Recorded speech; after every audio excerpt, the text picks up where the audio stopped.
Everyone, আজকে নীল ষষ্ঠী। তো সবার বাড়িতেই আজকে সাবু মাখা হচ্ছে, তো আমাদেরও হবে। তো দেখো সাবু মাখার প্রিপারেশান চলছে। তো তোমাদের বলো কার কার সাবু মাখা খেতে ভালো লাগে। আমাদের তো এক্ষুনি হুমড়ে পড়বে সবাই মিলে সাবু মাখার ওপরে। আমার মেয়েও যেমনি সাবু মাখা খেতে ভালোবাসে, আমার ওই বান্ধবীটাও আছে চুমকি, ও খাবে, আমি খাবো। তো আমরা অলরেডি ওদের বাড়িতেই কিছুটা সাবু মাখা খেয়ে এসেছি। তো ওর জন্য আমি অল্পই সাবু এনেছি, একটু একটু করে খাওয়ার মতন, সবার মতন একটু প্রসাদ। তো বলো তোমাদের কে কে সাবু মাখা খেতে ভালোবাসো। এই মিষ্টিটা দেবো না, এই মিষ্টিটা হাতে দিয়ে দেবো।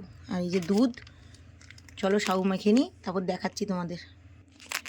তো বন্ধুরা, আমাদের সাবু মাখা রেডি, দেখো। চলো এবার খাওয়ার পাট।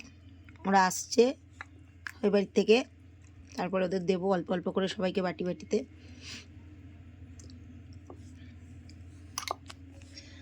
খুব টেস্টি হয়েছে, দেখেই বোঝা যাচ্ছে। চলো।